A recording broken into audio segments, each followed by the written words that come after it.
আসসালামু আলাইকুম my dear student.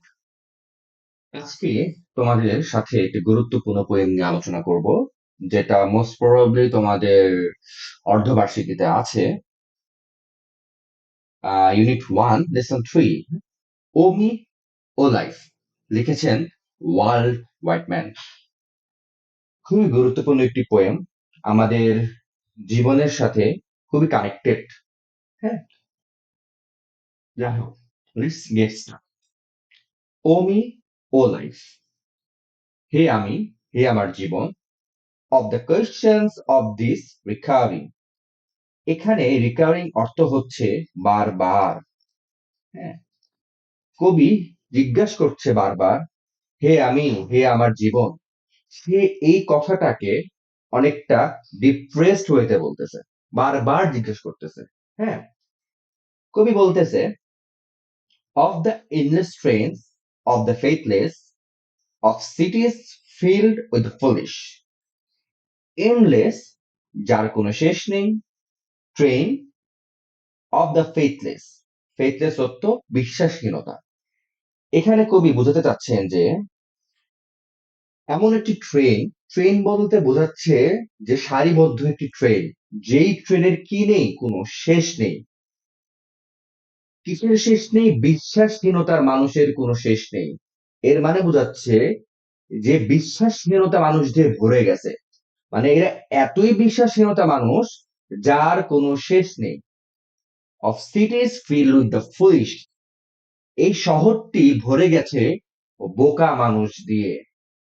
তাহলে কবি সেন্টেন্স আসলে কি বোঝাতে চাচ্ছে? বোঝাতে চাচ্ছে যে এই পুরো শহরটা, এই পুরো শহরটা বোকার মানুষ এবং বিশ্বাসহীন মানুষ দিয়ে ভরে গেছে।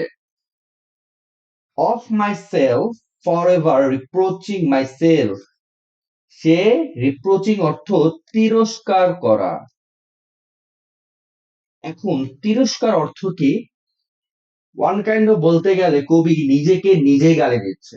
বুঝতে পারছো? কবি নিজেকে নিজে গালি দিচ্ছে। হ্যাঁ, আমরা বলি না মাঝে মধ্যে, ইস, ইসরাফিল এই কাজটা তুই কেন করতে গেলি, তুই একটা ছাগল, তুই একটা বোকা।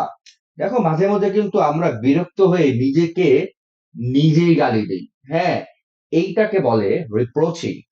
হ্যাঁ, of myself forever reproaching myself, কবি সে নিজেকে আজীবনের জন্য তিরস্কার করতেছে, বলতেছে, for who more foolish than I and who more faithless, আমার থেকেও বোকা কে আছে, ইভেন আমার থেকেও বিশ্বাসহীন কে আছে।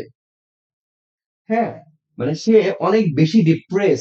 সে বলছে যে তার যে আশেপাশের মানুষগুলো, সে আশেপাশের মানুষগুলো বোকা এবং আশেপাশের মানুষের মধ্যে কোনো বিশ্বাস নেই, এবং সেই যে মানুষগুলো আছে, সে সেই মানুষগুলো থেকেও খারাপ। ঠিক আছে, আচ্ছা। Of eyes that vainly crave light, vainly হচ্ছে ব্যর্থভাবে। ভেইনলি অর্থ কি? ব্যর্থভাবে। হ্যাঁ, আর ক্রেভ মানে হচ্ছে কোনো কিছু কি চাওয়া। ক্রেভ মানে হচ্ছে কোনো কিছু চাওয়া। আচ্ছা, আর লাইট মানে কি? আলো।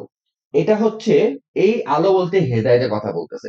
তার যে চোখ, তার চোখ আলো খুঁজতেছে, আলোর যে ক্রেভিংস, আলো চাচ্ছে, কিন্তু সে যে আলোটা চাচ্ছে সেখানে ব্যর্থ হচ্ছে। সে ব্যর্থভাবে হেদায়েত খুঁজতেছে। অফ দ্য অবজেক্টস, হ্যাঁ, অবজেক্ট মিন, মিন মানে তুচ্ছ, অবজেক্ট মানে কোনো একটি জিনিস। সে এই যে হেদায়েত গুলো খুঁজতেছে, সে তুচ্ছ তুচ্ছ জিনিসের ভিতরেও সে হেদায়েত খুঁজতেছে। অফ দ্য স্ট্রাগল এভার রিনোয়েন্ট, মানে সে যে স্ট্রাগল করতেছে, এই স্ট্রাগলটা সে বারবার করতেছে। সে কেন এই স্ট্রাগলটা বা সংগ্রামটা কেন সে বারবার করতেছে? কারণ সে যে হেদায়েতটা খুঁজতেছে, এমনকি সে তুচ্ছ তুচ্ছ জিনিসেও হেদায়েত খুঁজতেছে, যেটা আসলে সে হেদায়েত পাচ্ছে না, সে ব্যর্থ হচ্ছে। ইভেন সে সংগ্রাম করতেছে, ব্যর্থ হচ্ছে, সংগ্রাম করতেছে, ব্যর্থ হচ্ছে। সো প্রসেসটা কি? চলমান। Of the poor results of all, দিন শেষে এই যে এই ফলাফলটা কি? এই ফলাফলটা ভালো না। কারণ সে তো হেদায়েত পাচ্ছে না। আচ্ছা, অফ দ্য প্লডিং অ্যান্ড সর্ডিং, হ্যাঁ, এই মিনিংটা অনেক ইম্পর্টেন্ট। প্লডিং, প্লডিং হচ্ছে ধীর গতি, হ্যাঁ, প্লডিং মানে কি ধীর গতি। আর সর্ডিক মানে হচ্ছে ইমমরাল, বা যার মধ্যে নীতি নেই, অথবা নোংরা লোক, খারাপ লোক, দুর্নীতিগ্রস্ত মানুষ। আচ্ছা, of the plodding and sordid crowds I see around me, তার আশেপাশে যে ভিড়, ক্রাউডস মানে কি ভিড়, ভিড় বলতে অনেকজন মানুষকে বোঝাচ্ছে। সে আশেপাশে যাকেই দেখে, হ্যাঁ, তারা কি, তারা ধীর গতি। এখানে কবি ধীর গতি বলতে বুঝাইছে আসলে যাদের জীবনে কি নাই, কোনো মোটিভেশন নাই, হ্যাঁ, যাদের জীবনে কোনো উদ্দেশ্য নাই, দেখবা তাদের জীবনে উদ্দেশ্য নাই, হ্যাঁ, তাদের কি করে, তাদের কি জীবন ভালো মতো যায়। দেখো, আমরা যে শিক্ষার্থীরা আছি, আমরা যে স্টুডেন্টরা আছি, দেখবা যে মাঝে মধ্যে আমরা রিল দেখতেই আছি, রিল দেখতেই আছি, হ্যাঁ, ফেসবুক স্ক্রলিং করতেই আছি। এই যে স্ক্রলিং করতেছি, আসলে কি আমরা কি আসলে আমাদের যে একটা, যে আমাদের লেখাপড়া যে করা উচিত, সামনে যে আমাদের পরীক্ষা, এটা কি আমাদের মাথায় আছে? আমরা কিন্তু পরীক্ষার পড়া কিন্তু আমাদের কি হয়ে গেছে, ধীর গতি হয়ে গেছে। কেন ধীর গতি হয়ে গেছে? আমাদের যে সামনে পরীক্ষা, আমাদের যে এই গোল, এই গোলটা সামনে নিয়ে আমরা আগাতে পারতেছি না। ঠিক আছে, তার মানে কি আমরা প্লডিং হয়ে যাচ্ছি। এখানে কবি বোঝাচ্ছে যে মানুষের যাদের জীবনে কোনো উদ্দেশ্য নাই, কোনো মোটিভেশন নাই, তারা তো অবশ্যই প্লডিং, তারা তো অবশ্যই ধীর গতি। অ্যান্ড সডিক, তার যে আশেপাশের মানুষগুলো, এরা আসলে ভালো না, এরা নোংরা, এরা খারাপ, এরা দুর্নীতিগ্রস্ত, এরা ইমোরাল, হ্যাঁ, এইটা বোঝাচ্ছে। Of the MT and useless years of the rest. আচ্ছা, এমটি মানে হচ্ছে শূন্য, ইউজলেস মানে হচ্ছে যার কোনো ব্যবহার, মানে ব্যবহারযোগ্য না। এখানে আসলে ইয়ার্স বলতে এখানে বছর বুঝায় নাই, আসলে সময় বুঝাইছে। দিন শেষে এই মানুষগুলো কি করতেছে, তার যে বাকি সময়গুলো আছে, এই সময়গুলো তারা কি করতেছে, নষ্ট করতেছে। ওই দ্য রেস্ট মে ইন্টারওয়াইন্ড, হ্যাঁ, ইন্টারওয়াইন্ড মানে সংযুক্ত, ইন্টারওয়াইন্ড মানে সংযুক্ত। এই যে খারাপ মানুষগুলো আছে, এই খারাপ মানুষগুলোর মধ্যে সে নিজেকেও কি করে ফেলছে, সংযুক্ত করে ফেলছে। This this are called peer pressure, এটাকে বলে কি পিয়ার প্রেসার। দেখবা, দেখবা যেসব বন্ধু বান্ধব সার্কেলের মধ্যে, ধরো 5টা বন্ধু, এর মধ্যে যদি 3জন স্মোকিং করে, দেখবা যে আস্তে আস্তে ওই 2জনই স্মোকিং করা শুরু করে। কেন করে? কারণ সেই 2জন সেই 3জনের সাথে সংযুক্ত, তাই না?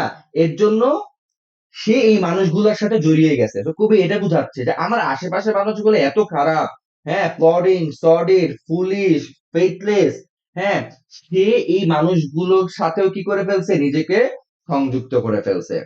এখন সে কোয়েশ্চেন করতেছে, ও মি সো স্যাড, হে আমি খুবই দুঃখজনক। এই কথা সে আবার বারবার বলতেছে। What good amid this, O me, O life. Amid মানে কি মধ্যে, সে বলতে চাচ্ছে এর মধ্যে ভালো কি আছে, হে আমি, হে আমার জীবন।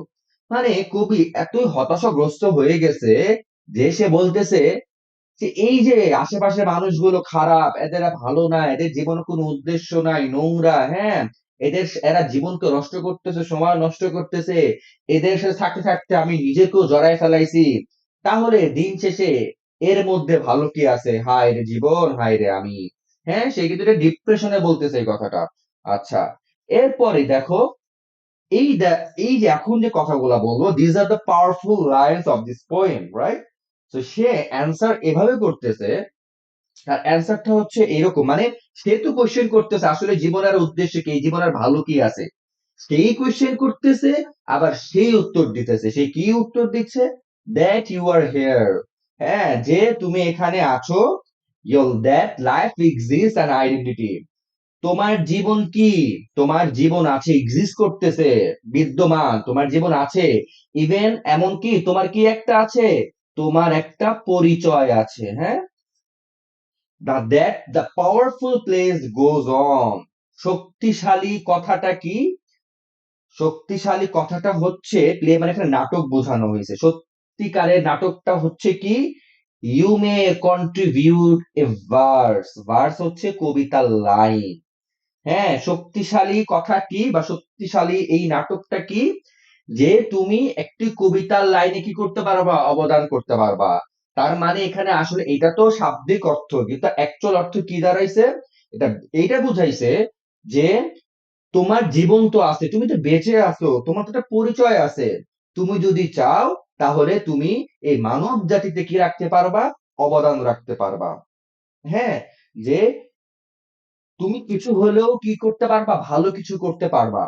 আসলে এখানে বোঝাইছে কি, যে এই যে আমি কবিতাটা পড়লাম, যদি আমি এখন কবিতাকে যদি আমি থিম আকারে বলতে চাই, আসলে এখানে খুবই কি বুঝাইছে দেখো, আমরা কিন্তু আমাদের সবার জীবনে এই সমস্যা আছে, আমাদের সবার জীবনে ডিপ্রেশন আছে, হ্যাঁ, অনেকের পারিবারিক সমস্যা আছে, হ্যাঁ, অনেকের অনেক ধরনের প্রবলেম আছে তার জীবনে, হ্যাঁ।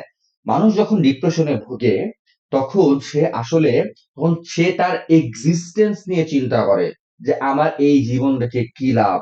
হ্যাঁ, আমার, দেখো, আমি জানি না তোমাদের মধ্যে কেউ ডিপ্রেশনে ভুগছো কিনা, কিন্তু দেখবা যারা ডিপ্রেশনে ভোগে তারা না বলে যে তারা নিজেকে নিজেই রিপ্রোচ করে, তিরস্কার করে, যে আমার মতো খারাপ মানুষ এই দুনিয়াতে নাই। এইটা হচ্ছে ডিপ্রেশনের একটা স্টেজ। হ্যাঁ, সো এই যে তুমি এই যে দিন শেষে কি আশেপাশে মানুষ যতই খারাপ হোক, তুমি তোমার জীবন যতই মিনিংলেস হোক, হ্যাঁ, তুমি যতই ডিপ্রেশনে ভোগো, তুমি যতই হতাশায় ভোগো, তুমি যতই ডিসঅ্যাপয়েন্টমেন্টে ভোগো, দিন শেষে এর মধ্যে থেকেও তোমার জীবনের একটা কি উদ্দেশ্য বের করতে হবে, অবশ্যই বের করতে হবে। কেন উদ্দেশ্য বের করতে হবে? কারণ তুমি কিছু না কিছু এই দুনিয়াতে অবদান রাখতে পারবা, তুমি ভালো কিছু একটা অবদান রাখতে পারবা। হ্যাঁ, অনেক মানুষ ছিল একটা সময় অনেক খারাপ ছিল, একটা সময় তারা কি হয়ে গেছে, ভালো হয়ে গেছে।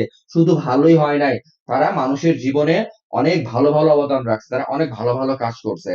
সো কবি অ্যাকচুয়ালি এখানে বোঝাতে যাচ্ছে, the main theme of the poem is that তোমার, despite of being disappointed and depressed, হ্যাঁ, you have to find the meaning of your life, তোমার জীবনের কি খুঁজতে হবে, তোমার জীবনের পারপোজ খুঁজতে হবে। ঠিক আছে, এইটাই ছিল এই কবিতার মেইন থিম। এইটা হচ্ছে পার্ট ওয়ান। আমি পার্ট টু তে তোমাদেরকে কোয়েশ্চেন সামারি আকারে ভালো মতো পরীক্ষায় আসার মতো কোয়েশ্চেন গুলো আমি দাগিয়ে দিব। ঠিক আছে, তো দেখা হচ্ছে পরবর্তী ভিডিওতে। আসসালামু আলাইকুম।